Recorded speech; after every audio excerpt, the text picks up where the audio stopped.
It's almost like a gift. You know, I don't want to say it's a gift to myself.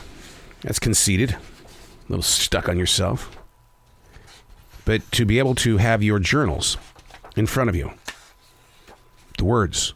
The shapes of the words. Oh my God, I love the shape of words on a page. Because there is no other signature like yours. And so when you see your writing on a page, it's like, oh my God. And you feel the vibration, and you also feel the flow. The season is changing. Gray sky, very little shadows, a breeze that reaches through you. Because it's been so hot this summer, it's serving as an escape more than a complaint. Now, my weakness has always been set on nothing more than realizing that change means preparation. The heart instantly thought of winter when I felt that breeze this morning. It's human nature to push open unwritten chapters. Now, talking about it, and we've talked about this many times, talking about it brings the mind right back into the presence of now. Staying there is a daily discipline. Life seems to be on the move constantly, and all we want to do is dream. And there's nothing wrong with that. It's fantastic when you allow yourself to dream. Reality is supposed to suck, or there would be no changes in the everyday world. I do laugh a lot at the process of how the television set has grown. When I was a kid, we had an antenna to pick up local channels. And then when we got cable TV, I was blown away. But look at what we've got right now with our smart TV sets. We're hooked up to the internet. But at the same time, I still have an HD antenna. The reason why is because I can get antenna TV, Me TV, We TV, all these other things where I can get these programs from the 50s and 60s, such as Johnny Carson and all of these beautiful programs that would just fade away. They would just drop from our sight if it wasn't for antenna TV, if it wasn't for this HD TV. And I love watching those old shows because you get to see the origin of so many of the shows that we get today that we binge watch. And the thing about watching those classic television shows, the world was black and white. At the same time, it didn't really ever feel like they had the issues that we have today. Hey, it's Arrow. This is The Daily Mess, a chronological walk through an everyday world. I am a daily writer. When you daily write, you learn a lot of lessons about everything around you, and it's not about you. This is The Daily Mess. I heard a commercial yesterday. It was based on the evolution of team building at the workplace. You've been in a place like that. Hey, we all got to get together. We got to do some team building.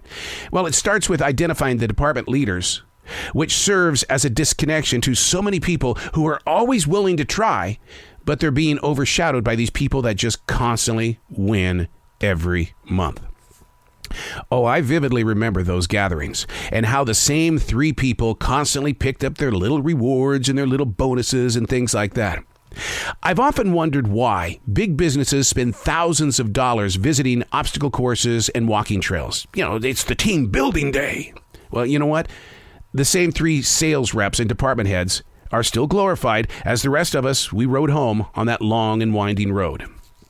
The commercial was trying to convince people to apply for positions at their place of employment. The guy said their mission isn't to put focus on team building, but rather making the team a solid rock from the very beginning. The message was simple. Too much time is being wasted on trying to build a team. But the problem is, though, is that the very second you think you've got the winning in place, just like the NBA and just like the NFL, it's free agency that rips everything apart. When you've got that one solid team, 1 weekend, 2 weekends, 3 weekends going, you're going, oh my God, this is a winning team. And then it starts to break apart. It reminds me so much of do not ever take a photograph of anybody in a group. And the reason why is because you might as well take a writing instrument and start scratching off the people that'll start leaving. Photographs are evil medicine. They really are. But everybody has to have this team photograph. And I remember when I was at iHeart, I had this sound effects album, old-fashioned sound effects album.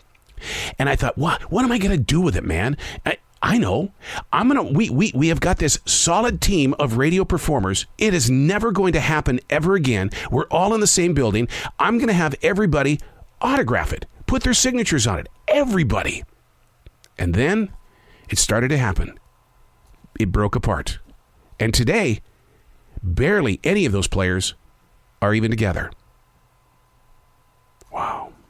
Why are you building a team when you could have started off with a strong team? But then it breaks apart. I'm Errol, and that's the Daily Mess.